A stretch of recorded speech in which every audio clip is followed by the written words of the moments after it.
morning. This is an open letter to Sergeant Garcia of the NYPD. I didn't do anything. I didn't harass the congressman's office. I didn't do anything to them. The last time I spoke to Ida Smith and contacted the congressman's office was back in early December when, with a video camera just like this one, I put her on speakerphone and recorded the conversation that exonerated me. That I'm not crazy when I said the congressman's office concurred with the evidence that I presented to his office and in court that NYPD is conducting a form of redlining. I reverse engineered it from the evidence supplied by New York City Housing Authority through the litigation of over 3.5 years, cost over $100,000.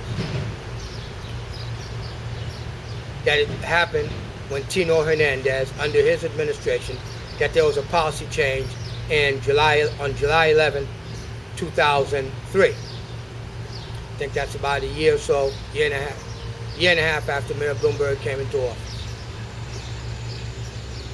Policymakers, career policymakers at New York City Housing Authority are beholden to the federal government, not to a lawyer. Not to a mayor, through a political appointee of Tino Hernandez, who I said before came in, his style of management was something we know from the Caribbean. C'est quelque chose de très mal. C'est très mal qu'est-ce qu'il fait. C'est ce qu'il fait n'est pas bon. C'est préjugé. It is the mulatto oppression of the colored and Creoles, and that worked under the administration of Tino Hernandez and Ricardo Elias Morales, who now is the general counsel for the controller, Mr. Liu. Look, man, this is a political lynching for the 21st century. I never threatened anybody. I never did anything to anybody. But the congressman's office got connects, just like Shirley Huntley's got connects, and he tried the same stuff Shirley Huntley did, which is orchestrated death threat against itself, to bring out the black churches and everybody else to say, oh, what you doing to our guy. He's not your guy. He belongs to the big money conglomerates, major corporations, because he's the head guy for international stuff. That's why he gets all these trips, all these travels, always travel. I understand he was in the earthquake of New Zealand. What does New Zealand have to do with the 6th Congressional District? How much do they import there? How many black people got businesses that get stuff from New Zealand? Nobody. Go on my website. I got 3 of them. Phil Drice 1, you'll see about Mrs. FRONIE Green. Phil Drice 2, which is the World Appellate Court, my creation. Come on, people. I'm a great guy, man. I'm a nice guy, man. I'm polite. I'm generous. I'm kind. I'm benevolent. Why would I want to do something so ugly when I got everybody by the tail? I've got everybody by the tail. All the way on up to Mayor Bloomberg, that had Marshall Guida offer me his regards at my eviction. You know how big that is?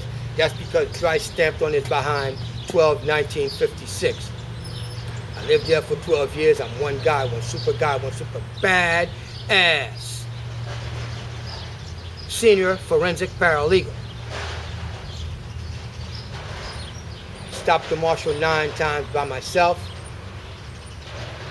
In the 56 months I lived there and didn't pay him no rent, punished him. 12/1956, that's the month and year of my birth. That is stamped on the keister of John B. Rhea, Tino Hernandez, Lil Ricky Ricardo Morales, Comptroller's General Counsel, and the mayor himself, including the congressman now, and every black politician in Southeast Queens, because what I've done and accomplished in the 6th Congressional District in the past 5 years has never been done before, unprecedented, and Jason Hilliard said so. Thank you very much. Now we want to give thanks to Isa and Philip for having taken care of their son this good. Look at me. I'm homeless. And this is where I'm supposed to get married. Where am I going to get a girl with no money, no job? got a job. I'm a guerrilla journalist. And this is a presentation, a formal presentation, without any profanity, without any ebonics, without any drama. Did you see the victim of the Hangsman's Noose attack? Did you see the Mother's Day documentary of Mrs. FRONIE Green? Did you see the presentation in my red sweater mommy got me? Come on now. I've got no choice. I gotta sell all you guys down the river. This is to the FBI. I have enough information that can have these political staffers put in jail. I want immunity from prosecution, from putting up the Thompson posters.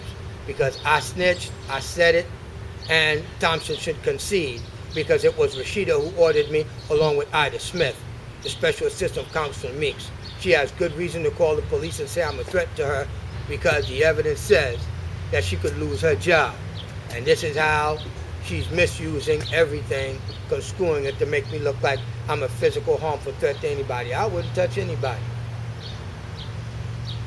I've been celibate for over 9 years or so. So come on now. Hey Mike at the VA, I'm sorry, man. I'm sorry. I had to put this out to protect myself. I'm not suicidal. I'm not homicidal. I have no desire to do anything to anybody when I'm so doggone smart to be able to gather the evidence, be patient, and take the pain. And I thank that to the 1st Battalion, 75th Infantry Rangers, who taught me so well how to be a recon man. Thank you very much. Mr. President of the United States of America, Mr. Barack Hussein Obama, today I will mail you out the picture of the Hangsman's Noose with my little slip of paper, and let's see what happens there, sharp brother. My friend, referred my case to the Justice Department. I spoke to somebody yesterday. The Congressman's office cannot be allowed to do this. SHIRLEY HUNTLEY, working with the Southeast Queens Press and this other political action committee to spew all this stuff out there, man. That divide and conquer game ain't good for black folk. Because why? You're leading a bunch of impoverished, poor black folk. The average grade reading level for the 6th Congressional District black people can't be more than 6th grade. 7th grade. You want to give them 9? I don't care. If 50% of them had a college education and had a corporate job, thank you very much. It wouldn't be so downtrodden. They wouldn't be able to get kicked out of their neighborhood, and you're getting a smaller and smaller pool of black people, and you're cutting out all the immigrants and everybody else, so you just harvest them. And when anything happens, oh, they're trying to kill a black guy, trying to kill a black guy, there's no elected official. It's bull crap. Bull crap. All I'm saying to you is I didn't hurt nobody. I don't want to hurt nobody. I want to take them to court and bust their behind, just like I did Byron Metagakis at New York City Housing Authority, in front of everybody that dared come. The same way, John B. Rhea. Remember what I did to you at the Schimmel Auditorium?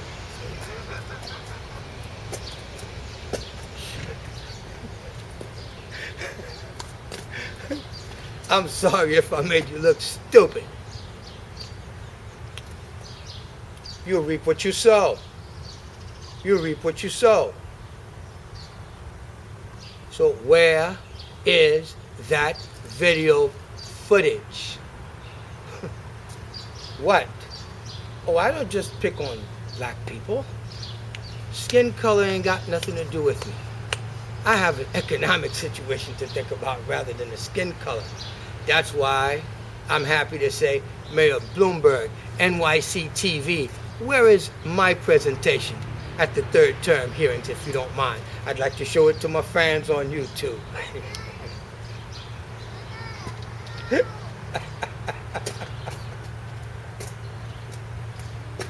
Oh, God. You stereotyped me as an African American. And when you did that, you made all the steps that lead to all of your activities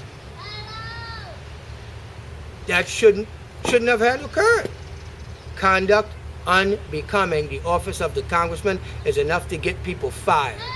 Now, if you orchestrate a death threat or get hysterical in order to try to cover up your crimes, you made a big mistake, man. Okay? We're going to stop at 11 minutes.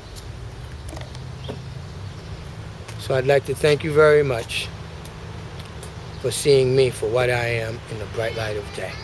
You have a nice day, and God bless you. I hope you have a happy Easter and a happy Passover. Bye-bye.